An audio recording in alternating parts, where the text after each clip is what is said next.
Good morning, students. Today I am going to start a new topic, that is energy, of chapter number 11, work and energy. So now we will understand what is energy. As we know that energy is the ability or capacity of doing work.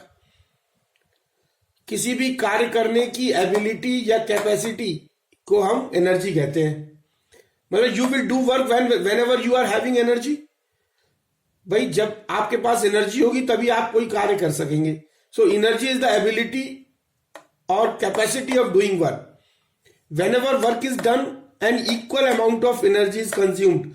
और जब भी कोई work done होता है, कोई भी कार्य किया जाता है, तो उसमें सेम अमाउंट, जितना वर्क डन होता है उतनी अमाउंट की एनर्जी जो है वो कंज्यूम होती है.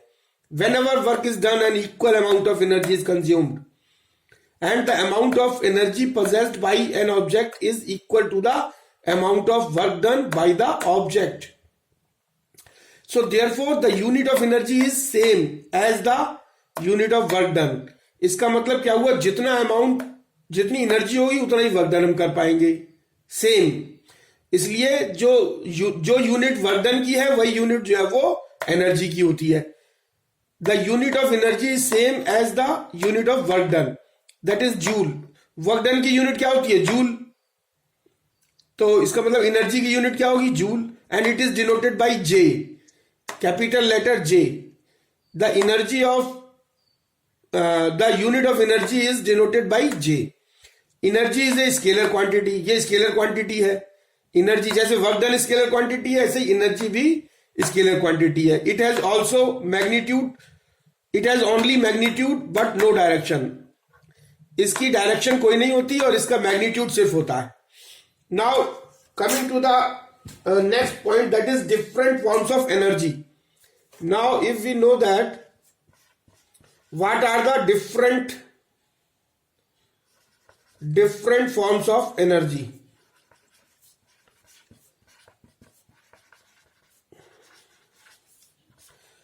So there are so many types of energy we have seen in our day-to-day life. And the first is the kinetic energy. First is kinetic energy. Second is potential energy. Potential energy.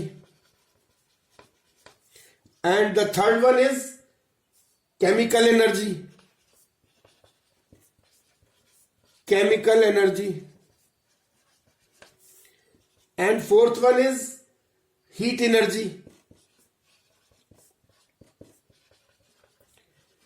Heat energy. Fifth one is light energy.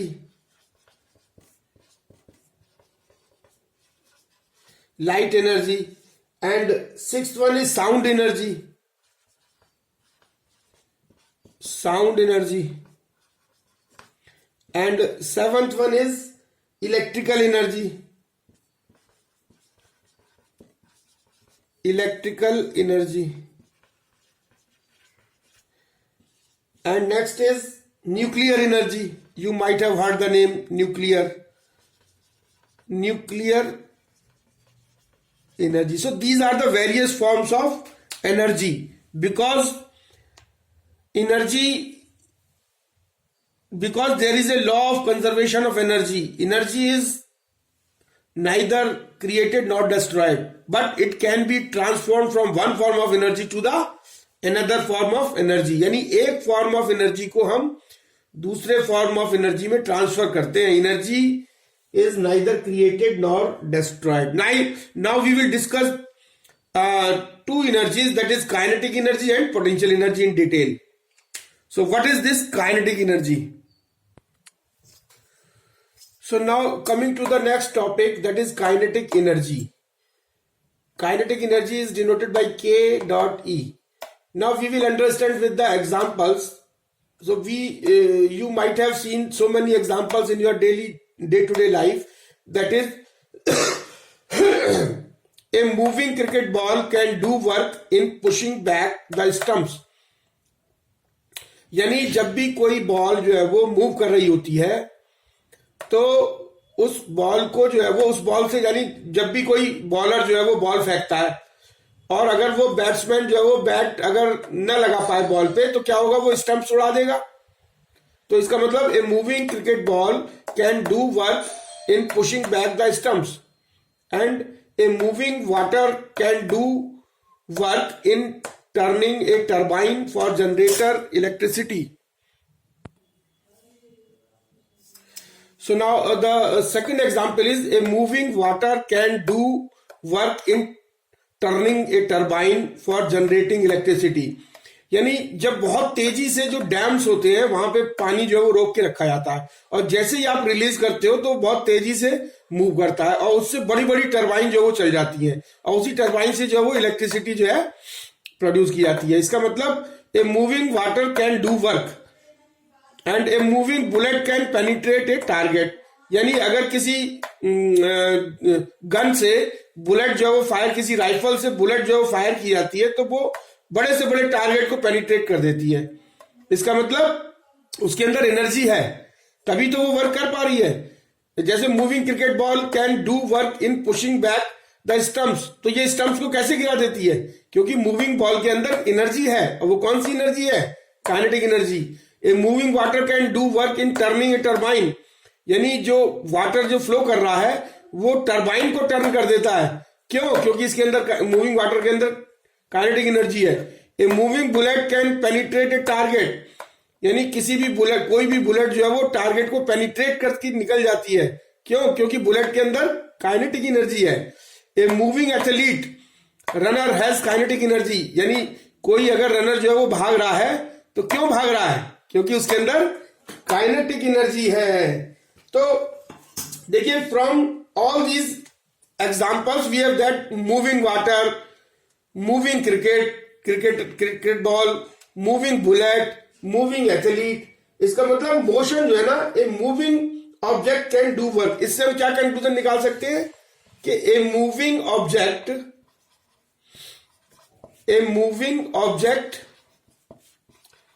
Can do work. इससे ये हम conclusion निकाल सकते हैं कि कोई भी moving object होगी तो वो जो है वो that object is able to do the work, यानी a moving object can do work and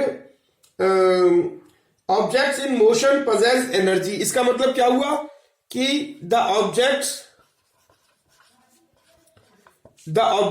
in motion possess energy. इसका ये भी तो मतलब हुआ कि ये मूविंग, ये भी मूविंग, ये भी मूविंग, ये भी मूविंग, यू भी मूविंग। इसका मतलब moving object can do work, और जो मूविंग ऑब्जेक्ट्स होंगी यानी मोशन में जो चीज होगी उसके अंदर एनर्जी होगी। So the objects in motion possess energy. Now the final definition of kinetic energy comes out as, इन सबसे कंक्लूजन हमने क्या निकाला कि kinetic energy is the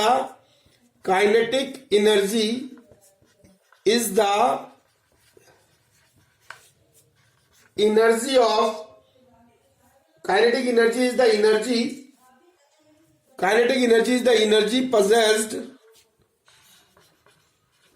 possessed by an object. Kinetic energy is the energy possessed by an object due to its motion, यानी object की motion के कारण जो एनर्जी उस ऑब्जेक्ट में होती है उसको काइनेटिक एनर्जी कहते हैं। The kinetic energy of an object increases with its speed and the other important point is the kinetic energy of an object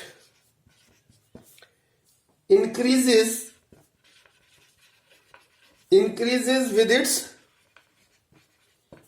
speed, यानी अगर किसी ऑब्जेक्ट की स्पीड अगर हम बढ़ाएंगे तो उसकी काइनेटिक एनर्जी भी बढ़ जाएगी. So these 2 points are very important. This is the main definition. And जैसे ही स्पीड बढ़ेगी तो काइनेटिक एनर्जी बढ़ेगी. और जो मूविंग चीज है, ये 3 चीजें बहुत इंपॉर्टेंट है. The moving object can do work, the objects in motion possess energy, the kinetic energy is the energy possessed by an object due to its motion, and the kinetic energy of an object increases with the speed. Now coming to the formula for kinetic energy. So how we will calculate the formula, how we will derive the derivation of formula for the kinetic energy, derivation for kinetic energy. Now the next point is formula derivation for kinetic energy. This is very important formula, and so many numericals will be based on this formula for the kinetic energy. So you concentrate on the this lecture and understand clearly. So now consider an object of mass m. Suppose consider an object of mass m, यानी मास m का कोई object है moving with a uniform velocity u, और ये क्या कर रहा है, ऑब्जेक्ट जो है वो मूव कर रहा है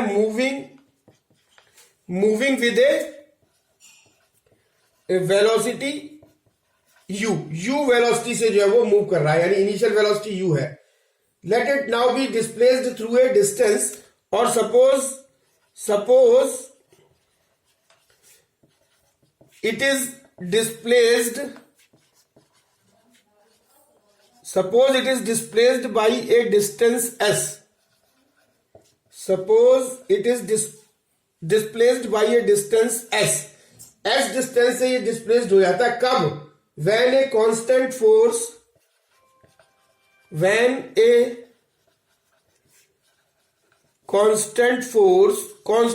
जब f इसमें अप्लाई करते हैं on the object, और किस डायरेक्शन में, in the direction of its displacement, in the direction of its displacement. तो ये हमने क्या किया कि हमने एक ऑब्जेक्ट कंसीडर किया जिसका मास m था और जिसकी वेलोसिटी इनिशियल वेलोसिटी u थी, और सपोज f फोर्स जो है वो इस ऑब्जेक्ट पे हमने लगाया. अभी तो जो है वो मूव कर रहा था, जब इसमें f फोर्स लगाया तो इसका डिस्प्लेसमेंट जो है वो s हो गया, एंड किधर डिस्प्लेसमेंट हुआ, in the direction of force जो किधर लगाया, in the direction of displacement. तो क्या हुआ कि इससे क्या हुआ, जब फोर्स लगाया तो वर्क डन हुआ, क्योंकि whenever a force makes a body move, the work is said to be done. So work done कितना हुआ, इससे हम जानते हैं कि वर्क डन को अगर W से डिनोट करें तो this will be equal to F into S, force into displacement. ये हमारी पहली इक्वेशन हो गई, क्योंकि work done is equal to force into displacement. Now the work done on the object will cause a change in its velocity. अब ये जो work done होगा, this work done on the object, ये जो object पे लगाया, on the object will cause a change in velocity. This object will cause a change in velocity. और suppose जो है वो एंड u वेलोसिटी थी, और u से जो है वो हमारी वेलोसिटी v हो जाती है, और जिस समय इसमें एक्सेलरेशन जो है वो a प्रोड्यूस हो जाता है. This is initial velocity, this is final velocity. और जब वेलोसिटी चेंज होगी तो हमारा एक्सेलरेशन प्रोड्यूस होगा. This is acceleration. So we know that from third equation of motion. अब थर्ड इक्वेशन ऑफ मोशन क्या कहलाता है? From third equation of motion, third equation of motion क्या है? v square is equal to u square plus 2as. तो ये हो गई हमारी second equation.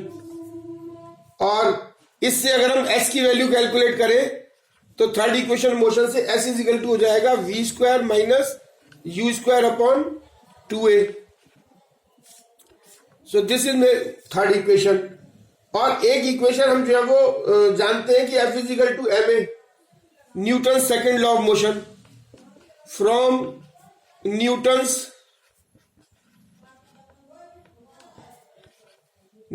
Second law of motion से क्या जानते हैं? Newton second law of motion से हम क्या जानते हैं? F is equal to ma, mass into acceleration. तो अब ये जो तीन चार चीजें हो गई, चौथी इक्वेशन हो गई, इन चारों चीजों से हमको क्या निकालना है? वर्क डन, क्योंकि वर्क डन ही काइनेटिक एनर्जी होता है। तो इन चारों को मतलब वर्क डन क्या हो गया? F into S. Work done is equal to F into S, और F की जगह हम क्या लिख सकते हैं? F is equal to ma। तो F की जगह हम क्या लिख सकते हैं? F is equal to ma, और S की जगह हम क्या लिख सकते हैं? ये v स्क्वायर माइनस, S की जगह हम ये लिख सकते हैं v square minus u square upon 2a, and this will give us as W is equal to half m v square minus u square, यानी W को हम क्या कह सकते हैं? Kinetic energy. जो वर्क डन होगा अपनी काइनेटिक एनर्जी होगी। तो W यानी दिस इज इक्वल टू हो गई half m v square minus u square. तो this is the final equation. Kinetic energy is equal to हो गई, kinetic energy is equal to half m v square minus u square. This is the final equation of kinetic energy. अब अगर इसमें अगर u हमारा initial velocity अगर zero होती, if u is equal to zero, अगर u जो है वो जीरो होता, तो u की जगह अगर हम जीरो पुट कर देंगे इसमें, तो काइनेटिक एनर्जी हमारी आ जाएगी, kinetic energy is equal to हो जाएगी हाफ m v स्क्वायर, जबकि इनिशियल वेलोसिटी जब जीरो है। So this is the case. So this is the kinetic energy. This is the these two formulas are very important. This is A and this is B।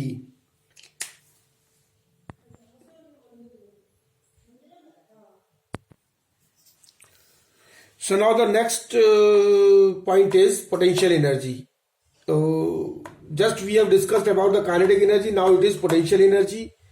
Now we will understand with the examples. Suppose we have taken the example of rubber band, and suppose if you are stretching the rubber band and then you are releasing it, then what will happen?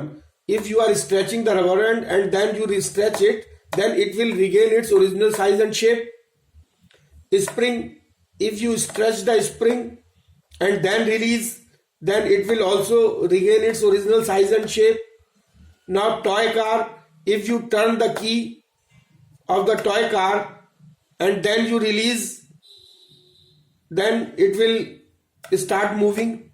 So when you stretch the rubber band and then release, then what will happen? The rubber band will come to its original position. Why? Because it is having some energy. Where from it gets the energy? It is getting energy in doing work at the time of stretching. And toy car, if you turn the key, means you are doing work, and when you release the key, and this energy will try to move the car in the forward direction. So in all these situations, the energy gets stored due to the work done on the object. इन सारी situations में क्या होता है? Stretching करने पे work, यहाँ पे energy store हो जाती है। स्प्रिंग में स्ट्रेचिंग करने पे जो है वो एनर्जी स्टोर हो जाती है, और इसकी टॉय कार को की को टर्न करने पे टॉय कार में एनर्जी स्ट्रेच हो जाती, मतलब एनर्जी स्टोर हो जाती है। So in all these situations, the energy gets stored due to the work done on the object, क्योंकि we are doing the work on the object, and this energy required for stretching the rubber band is stored as potential energy. और ये जो energy है in stretching the rubber band, in stretching the spring and in turning the key, this energy is stored as potential energy in the rubber band or in spring or in toy car until it is not released, जब तक कि इसको हम release नहीं करते हैं। So the potential energy, now we come to the final definition of the potential energy. The potential energy possessed by the object is the energy present in it due to its position or configuration. So the potential energy possessed by the object is the energy present in it due to its position or configuration. So this is the final definition. Now coming to the point, the derivation of formula for a potential energy of an object at a height h. Suppose this is a ground, an object is placed over here, and if we raise this object up to the here and the height is h, यानी किसी object को जो ground पे पड़ा हुआ है उसको उठा के जब हम यहाँ h हाइट तक ले जाते हैं तो हमको अगेंस्ट ग्रेविटी जो है वो वर्क डन करना पड़ता है, क्योंकि ग्रेविटी डाउनवर्ड होगी और हम इसको ले जा रहे हैं उधर की ऊपर की तरफ, तो अगेंस्ट ग्रेविटी हमको काम करना पड़ता है. So now an object increases it's energy when raised through a height, यानी जैसे ही किसी ऑब्जेक्ट को ग्राउंड से ऊपर की तरफ ले जाते हैं तो इसकी एनर्जी जो है वो बढ़ती जाती है. जितनी ऊंची ऊपर ले जाएंगे उतनी इसकी एनर्जी ज्यादा होगी. सो this is because work is done on it against gravity. तो ये इसलिए ये एनर्जी क्यों बढ़ती है, क्योंकि हम वर्क कर रहे हैं अगेंस्ट ग्रेविटी. इसको ऊपर ले जाने में हमको वर्क करना पड़ता है अगेंस्ट ग्रेविटी, क्योंकि ग्रेविटी नीचे की तरफ काम करती है. while it is being raised, the energy present in such an object is called gravitational potential energy. इसीलिए ये जो ऑब्जेक्ट जो ग्राउंड से हाइट किसी हाइट तक ले जाते हैं तो उसमें जो पोटेंशियल एनर्जी होती है उसको हम ग्रेविटेशनल पोटेंशियल एनर्जी कहते हैं, क्योंकि जो वर्क डन हम कर रहे हैं वो अगेंस्ट ग्रेविटी कर रहे हैं. इसीलिए this energy is known as gravitational potential energy. So the gravitational potential energy of an object at a point above the ground is equal to the amount of work done in raising the object from the ground to that point against the gravity. So the gravitational potential energy of an object at a point this above the ground is equal to the amount of work done in raising the object up to the height h against the gravity. So now we will derive the formula for the potential energy. So now derivation कैसे derive करेंगे? Suppose m is the mass of the object. Suppose this m is the mass of the object and this m mass is raised from the ground at a height h, and suppose in raising the mass m up to the height h we have to apply some force. Suppose F force is applied in raising the object from up to the height h, then this F is equal to